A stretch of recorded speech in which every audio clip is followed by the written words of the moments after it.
everyone, I'm Ola and you're watching Wargaming TV News Blog. And today's topics are: Let there be turrets. More details on the upcoming line of American tank destroyers. And realism in physics. Is it real?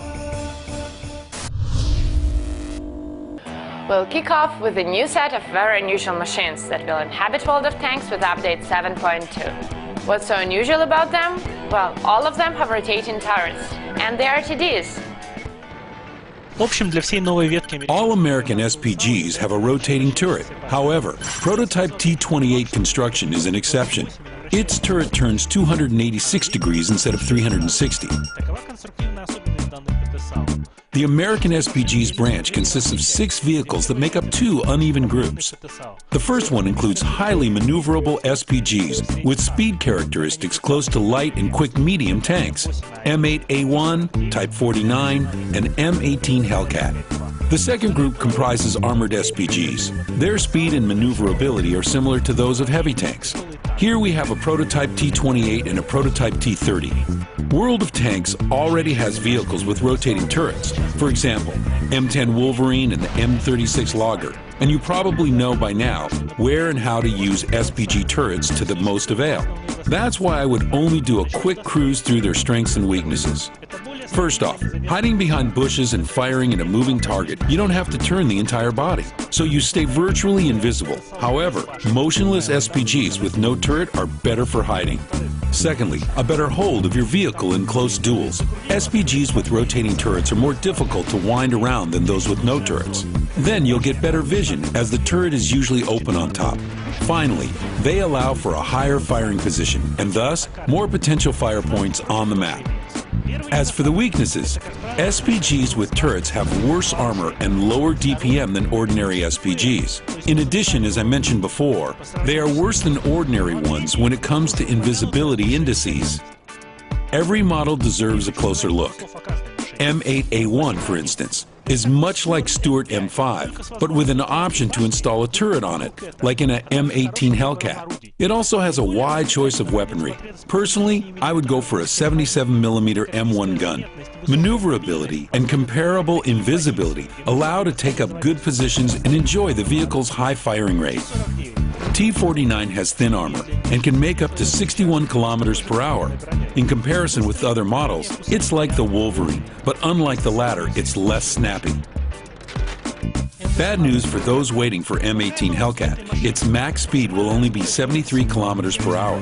However, you can always install a 90mm M3 gun on it. Quite a threat for almost all vehicles. So I believe skillful players will do well on this one.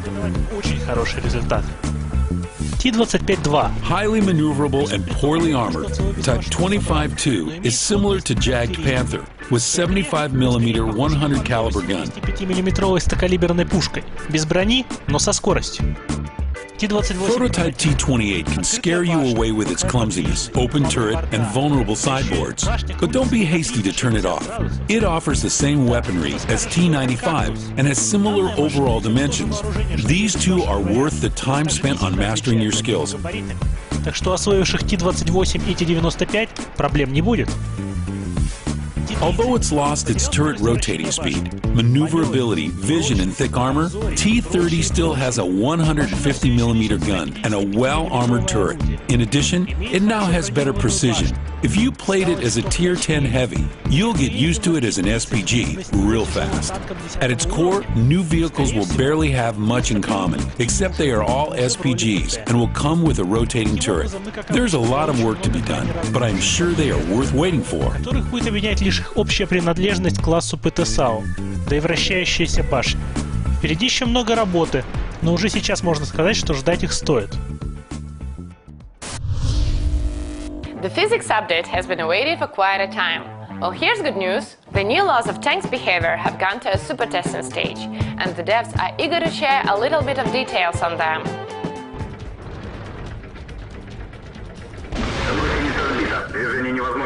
The upcoming new physics model will considerably improve tank movement. Soon will come the time when we'll be turning all nostalgic about the good old days and spend hours laughing over tanks that didn't fall from cliffs. So we took algorithms standard for up-to-date game engines and generated a tank model, a well-tuned combination of current physics and several crucial improvements. The updated physics is going through super test stage right now and is receiving overall positive reviews. The feedback from our super testers shows that the control systems have been significantly improved, allowing players to get a better hold on their tanks. The game is gaining in dynamics. You'll definitely feel it, especially going down hills and rocks. Want to take a closer look? Okay, there's the challenge. Imagine a rectangular prism with several strings attached to its lower bound. Got it? These tiny funny centipedes are what your armored friends look like for developers. Initially, they used to be aerobatically bouncy, so we added some weight to the strings. It helped us lower speed on small hills and made the models less springy. They would easily outperform a skillful climber on a straight up and down hill. And we came up with a tricky element tackling it. Simply put, we've added a single side blocking zone that allows you to go down hills but prevents you from climbing up them. If it works well, maps will only undergo a slight adjustment. How would it change the gameplay? Give free play to your fancy. You'll be able to jump off cliffs and drown in rivers. That's what would happen to you in real-life battles. It makes the game utterly realistic and thus twice as fun. It's hard to say how the gameplay will change. One thing I'm sure about, it'll be a whole new level and an entirely new experience. Developers still have lots in their to-do list, the damage system amongst other things. In case of drowning, for example, you'll be given time to get out from the water. If you fail, you die. Falling from the cliffs might cost your vehicle a caterpillar trap. If it falls on its nose, you will lose HP. Right now, physics entered the super test, and testers are quite enthusiastic about it. It's an important milestone for the game. We are halfway through it, with final strokes and some polishing left to ensure new physics is as perfect as it can be. That's it for today. See you soon. Пока-пока.